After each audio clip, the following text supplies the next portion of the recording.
Hello listeners of Heart and Soul Gospel Ministries. This is Yuna. The Bible contains many stories about siblings.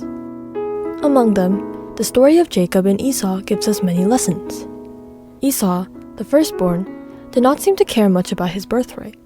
He sold it to his younger brother Jacob for a bowl of red stew. This action completely changed the course of his life. In Hebrews chapter 12 verse 16, Esau is called a godless person. Being godless means not knowing its proper place. It signifies crossing a line that should never be crossed.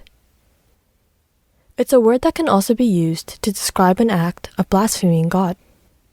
Today, let's reflect on Jacob and Esau together. First, they were twins. Jacob was holding Esau's heel when he came out. That basically means they emerged from the womb together and were born at almost the same time. So it's somewhat understandable that there was conflict over who should retain the birthright.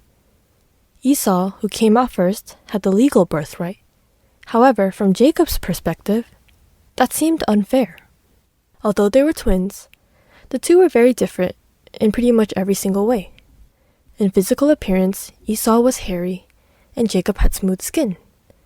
Genesis 25 verse 27 describes Esau as a skillful hunter and a man of the open country. Does that mean Esau had to hunt for a living? The biblical evidence suggests otherwise. For one, he was a son of a wealthy man. His father, Isaac, had a great deal of property. The family had been in the livestock business since the time of Esau's grandfather, Abraham. They raised sheep and other animals. So why did the eldest son, Esau, become a hunter? As the eldest son of a wealthy family, Esau didn't need to hunt for food. Therefore, it's likely that he hunted not out of necessity, but for fun. That's why he's called a man of the open field, a man who roamed the land. He had no fixed profession, and he enjoyed wandering around the wilderness with his servants. In Genesis 26, it's recorded that Esau married at 40. He took Judith, a daughter of Beeri the Hittite, and Basemath, daughter of Elon. The name Judith means praise, and Basemath means fragrance. They were Canaanite women. As the firstborn son of the covenant family with Abraham and Isaac, Esau was not careful when he chose his wives. Rather than approaching it spiritually, he simply chose women who praised him and brought him fragrance. Not just one wife, but two. Later in Genesis 28, when he found out his parents did not approve of his Canaanite wives, Esau took a third wife, Mahalath, a daughter of his uncle Ishmael. We know Esau eventually became very wealthy. When Jacob returned from Haran with many possessions and tried to gain his brother's favor with gifts, Esau replied that he already had plenty and did not need Jacob's gifts. So how do you see Esau's life? He was the firstborn of Isaac, the promised son of Abraham, and he grew up enjoying his family's wealth. He did not need to work to make a living. He hunted wild animals as a hobby and lived his life as he pleased. He had multiple wives and lived in abundance and comfort. Esau's life, filled with wealth and leisure, might be the kind of life that people in every generation could envy. Even today, why do people go to school, seek good jobs, and try to earn lots of money? Isn't it so that they can live a life where no matter what hardships come, they could be unaffected and can live a life without lacking or suffering? Isn't it so that they can live a life comfortably and luxuriously without needing to work if they don't want to? They can enjoy life doing what they want, not just what they have to do. That sounds a lot like how Esau lived his life. Now, let's think about Jacob's life.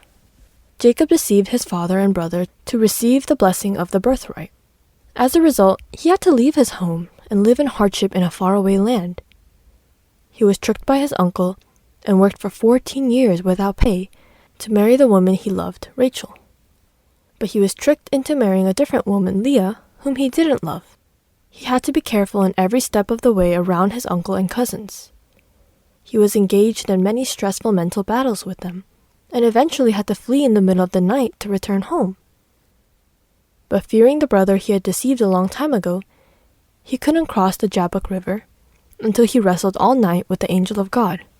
As a result, he was left with a limp, a permanent disability. Upon barely returning to Canaan, his daughter was raped. His son slaughtered the men of Shechem, and his life was again in danger. His circumstances forced him again to move with his family. He subsequently lost his beloved wife Rachel and his nurse Deborah, and eventually, he suffered the grief of losing his most beloved son Joseph. As Jacob himself confessed to Pharaoh, his life was filled with hardships. The phrase he used to introduce himself to Pharaoh, "My years have been few and difficult," reflected a life of adversity, suffering, disasters, evil, wounds, losses, and misery. Which life would you desire? Esau's life or Jacob's life? Which of the two would you prefer for your own? Could it be that the life you're currently pursuing is of Esau? A life of comfort, ease, and fulfillment of all your desires? Do you envy such a life? But between these two twin brothers, who was loved more by God? Don't we often say that someone is blessed by God when things are going well for them? When everything falls into place, there's no worries, they have the wealth, and they do what they want in life? And when we see someone whose life is full of hardship, misfortune, and pain, a life of constant setbacks, loss, and wounds, don't we wonder, what went wrong for them? So just from appearance, Esau seemed to be blessed, while Jacob was not. But in Malachi chapter 1 verses 2 through 3, God says, "I have loved Jacob, but Esau I have hated." How can this be? It seems quite puzzling. If God loved Jacob, wouldn't he bless him and give him a good life to live? Why did God allow the life of Jacob, whom he loved, to be so full of hardships, while letting Esau, who he hated, live a carefree and easy life, doing whatever he pleased? It's because true love is not about letting the one you love to have everything they want, but about guiding them to have what is best, most wonderful, most beautiful, and most precious. That is what Jacob received in the end. Dear Heart and Soul Gospel Ministries listeners, please examine your heart. Are you pursuing Esau's life? Or are you pursuing Jacob's life? Even if the path you walk is full of hardship, if that path leads you to God, if it transforms you into the person God delights in, would you still choose it? If we truly experience God's love, if we confess Him as our Father, then we would look to Jesus Christ, who has gone before us, and we too will walk the path, even if it is laden with hardships and trials. Trusting that it is the right path, we should step onto it with gratitude. In contrast, if you are going down the wrong path and God leaves you alone, it is because He doesn't love you. But if God does love you, He will not leave you to wander around the wrong path. He will surely lead you back onto the right one, even if that road is rough and difficult. We should remember the exhortation that addresses us as sons. "My son, do not regard lightly the discipline of the Lord, nor be weary when reproved by Him. For the Lord disciplines the one He loves, and chastises every son whom He receives. It is for discipline that you have to endure." God is treating you as sons. For what son is there whom his father does not discipline? If you are left without discipline, in which all have participated, then you are illegitimate children and not sons. Besides this, we have had earthly fathers who disciplined us, and we respected them. Shall we not much more be subject to the Father of spirits and live? For they disciplined us for a short time, as it seemed best to them.